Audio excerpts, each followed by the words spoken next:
adventure in Pipeman on W4CY Radio.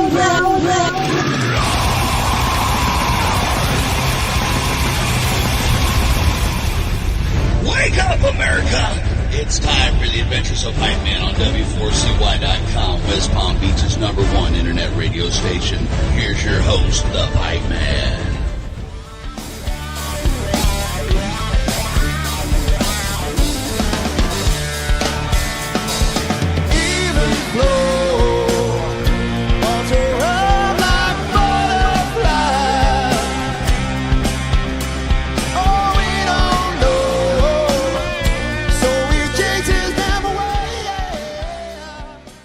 This is the Pipeman here on the Adventures of Pipeman W4CY Radio, and I'm here with our next guest, also going to be performing here at the South Florida Fair. Very exciting.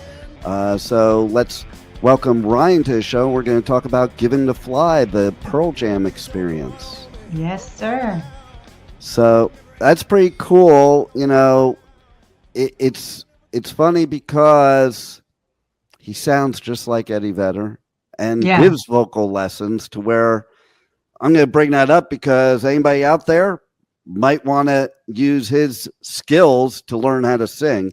Because I'm here to tell you that unless you have the techniques and skills, it's going to be very hard. Even if you know how to sing, if you don't use the proper technique, you blow out your voice. Yeah, for sure. That's the truth. He's got a really great baritone voice and he knows how to use it. That's a lot of technique to it. He nails Eddie Vedder for sure. And that's not an easy one to nail, you know? No, it's not, right? You had to pick a difficult one. I know, right? And then I think that seems to be the theme this year at the fair because, like, he's a hard one. And then I was interviewing Ode to the Cranberries, and Dolores is definitely a hard one. Right. You know, right. So I'm always like very impressed with people that have the courage to sing other people's songs like them, especially when they have a voice like Eddie Vedder or Dolores or you know, an Amy Lee or a Stevie Nicks. You know, some of these voices, they're like, you talk to artists that do it for a living that would say, I wouldn't sing their songs. Yeah, that's true, right? There's a lot of sport in the ones that these folks are picking. Maybe it picked him, right? I think it probably did, you know, because I couldn't sing like Eddie Vedder. So. Right. You know? And so you guys started up in New York, which I'm from the Northeast too. What brought you down to South Florida? The reason that Bob ended up in South Florida is because his parents were here. They had already migrated south before him, so he came down to be near them and left the band that had been working already for 8-9 years up there. Very popular. Won the tribute band contest up there for the whole region, the capital region of upstate New York. It was voted on. And so he left that and a lot of fans and followers and came down south. But we understand why, right? Because we're in paradise here. Yeah, right. You know what? Even, you know, it's funny because I was doing radio coverage on this thing called Shiprock, which is a rock cruise. Mm-hmm. And my youngest daughter, who lives in the Panhandle, was texting me videos of the blizzard there. Right. And she's been trying to get me to move to that part of Florida. That is the north. That is the great white north. Yeah. No. Listen, if I tell her, like, listen, if I want that kind of weather, I'll move back to New Jersey. I'm not, like, to me, it goes against my religion to live in Florida and have that weather. Same. You have to be south of Stewart, right? The tropics or the subtropics start at Stewart. That's as far north as I want to live. We'll travel and play north of there, but we know we're coming home. Exactly. And a lot of people don't realize, so a lot of people that came on this cruise and got off the boat in Miami and it was cold here, you know, they don't realize it actually gets cold here, colder at the same temperature. Like Jersey, I could wear a t-shirt in 40-degree weather, not South Florida. Right. Your blood has thinned for sure. I just said to Bob last night, our lead singer, I just said to him last night at rehearsal, "Do you look at the weather?" He said, no, right? Like that's my job, to know the weather and report it, right? I said, well, it's going to be 83 while you perform, 2:00. He said, no problem, right? I was a little bit worried about a upstate New Yorker. He's been down here a handful of years, and he actually went to college here. He has a degree in music business, so he went to college here. So he's actually a Floridian at this point, but I did bring it up. I'll never claim that. I'll never claim Floridian ever. No? I've lived here since 2000. I'm still a Jersey boy. I don't claim I'm a Floridian. Yeah, and you know what? Like, too, the humidity when it's cold, that's what makes it colder here, because it's like that wet cold. But then 83 degrees and humidity, my hat's off to any musician that performs in that. Like, I have I go and I do all these festivals. I have a lot of friends that I'll be like, how are you out there in like a long leather overcoat? Yeah, right. It's like, they're in a tribute to something where they really have to. Yeah, it's brutal, So part of it, Dean. It's part of it. The show must go on. That's it. Well, you listen. You know how it is. A musician will get up on stage and basically they won't give themselves permission to die till they get off stage. 100%. I wouldn't give them permission either. Right? It's tight ship I run around here. There you go. I love it. You're really the magic behind the band, I think. Well, I appreciate that, but I think it's very give and take, yin and yang. I couldn't do what I do without a killer product. I just wouldn't want my name on it. And in many ways, they need my skill set, so it's symbiotic. That's nice. And you guys got a bunch of other gigs. I also noticed, okay, so my studios are in Wellington, but I live on Singer Island. So I noticed you're playing at the Maltz in Jupiter. So that's cool. That's a good one. It's a cool venue, actually. Yeah, it is. Nice people, well run, good sound. Yeah, exactly. And that's not always easy to find in South Florida. I find Palm Beach County to be better than Broward County, me personally. As far as how they treat the bands, how they treat media, how their sound is. And I think Palm Beach County is really cool. But South Florida Fair is really all I hear from all the artists is great things. And I've been covering for years. And there's always great stages, great sounds. I've been to fairs all over this country. And to me, there's no better fair for music than the South Florida Fair. Yeah. Woody, the stage manager, has it dialed in, and Kayla, the entertainment director. I mean, it's it's second nature. They're pros, so it makes it easy on us for sure. And I like saying that because some people may think, oh, that wouldn't be the case at the fair, but it's a first class operation. Matt Walsmith, the new CEO that's come in there, has done a great job. We're excited about it. Yeah. So have you guys played the fair before? Or is this your first time? No, we haven't. Wow. And I have another tribute act and not done the fair. No. So you're going into this competition here and you could take it all without ever played the fair. I think that's cool as can be. Yeah, that's the plan. Let's see if we can manifest it. So how did it happen? How did it happen that you ended up competing in this classic rock competition that the South Florida Fair has every year? So you're like the cream of the crop if you're in that. Yeah, thank you. It just came on my radar and we applied for it and waited and ultimately got the good news that we're able to compete. So we did the traditional process of applying. And I love that you got picked because, people like to say that people aren't really, like in other things that are put on here in South Florida, people aren't really into rock music in South Florida.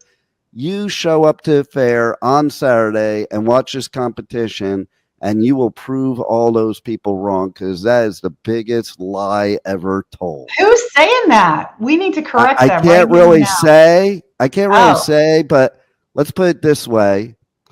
they are a music festival in South Florida. That may no Mm. longer be a music festival in South Florida. Ah, okay. I'm with you. And Well, probably because of that thought process. right. It all starts at the top, right? So if that's the ideology at the top, it's going to flow all the way down and maybe out.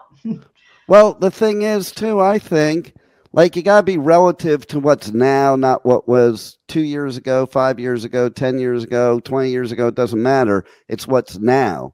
And, so you have to evolve with the times. And I think that's what's great about the South Florida Fair is they make changes, they evolve with the times, instead of doing the same thing year in, year out, because eventually that becomes a dinosaur. Yeah, for sure. It's great leadership that does that, right? Just evolves. And we're lucky to cover Pearl Jam because they constantly evolve. I mean, they've been a working, charting, touring band. This is their 35th year. And in their 35th year on this album, they've had 2 #1 hits already, right? Right. So they're just going with the flow and delivering what the people want. And we're trying to keep up with that as well. It was pretty cool, too. You guys were hired to play at the premiere of the Pearl Jam documentary film, Let's Play 2. And you've been promoted by Pearl Jam on socials and the official event and everything.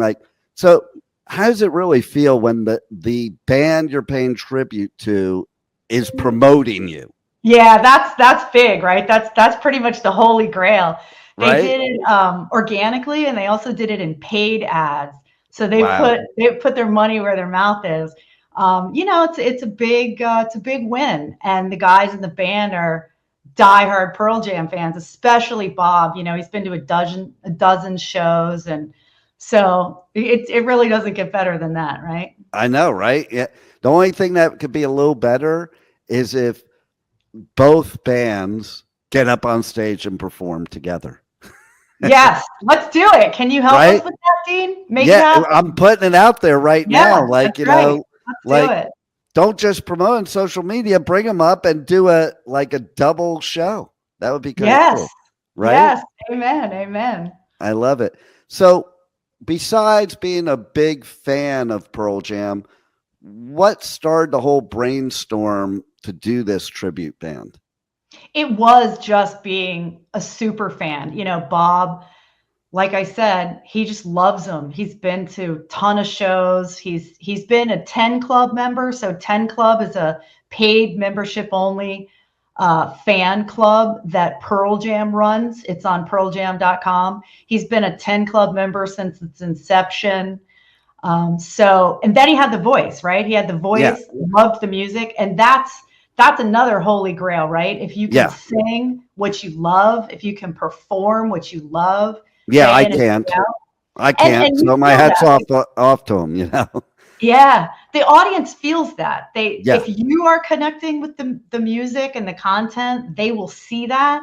And it just really resonated for Bob. And so he turned his talent into a business. And here we are 11 years later. Wow. Yeah. And it is true because basically the audience can tell if you're just going through the motions or doing it as a gimmick opposed to doing it because you have the passion for it. Yeah, right. There's definitely no gimmick in what we do. It's not overly theatrical. It's not Pearl Jam circa 1992, 1993. It's much more 2000s Pearl Jam. There's no climbing on the rafters anymore. Right? Yeah, right. They wouldn't like that at the South Florida Fair anyway. No, I got that memo. So, it's really all about the music, just being true to the music and honoring it lick for lick. Yeah. And so did he naturally have that voice or? Yes. Wow.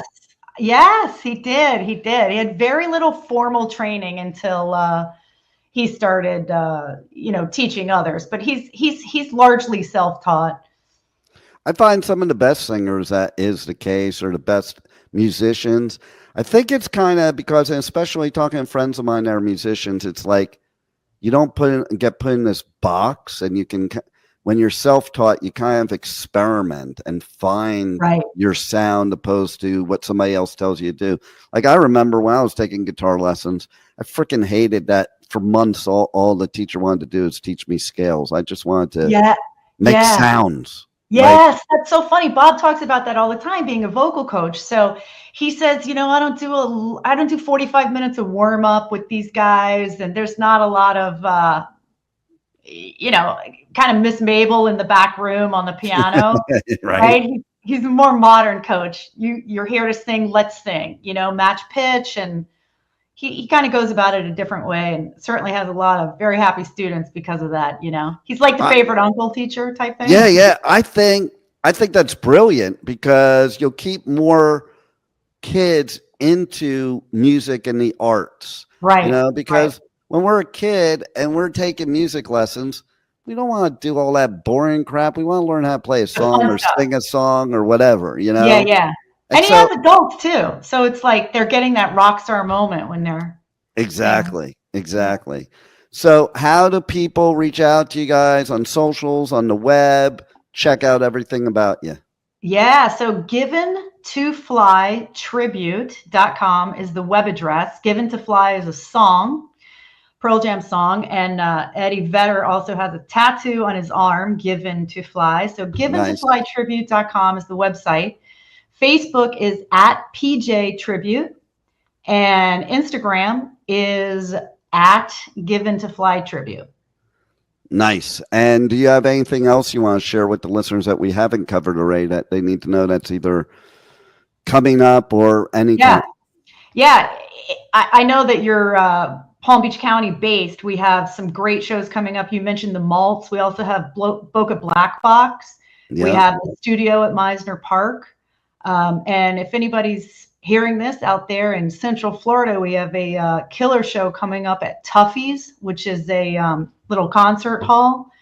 So check out the schedule online and subscribe to get some emails with new shows when we add them. Appreciate the support. Keep live music alive, right? Oh, no doubt about it, because that is the only escape we have from insanity right now in 2025. Right now, back then, and in the future, right? That's music is a healer and a unifier. The unifier and the best healer, therapy, all that. Yeah, so I'm so happy I'll be able to check you out at the South Florida Fair this Saturday. And on the 1st, and let's see if you win the whole competition. Yeah, thank you. We go on at 2:00. We're the first band, so nobody can be late. There you go. Well, I'll be there, and everybody else should be there too, because you're not going to want to miss this. So thanks for entertaining us, and thanks for being on the Adventures of Pipeman. Appreciate it, Dean. Thanks so much. Bye-bye. Thank you for listening to the Adventures of Pipeman on W4CY Radio.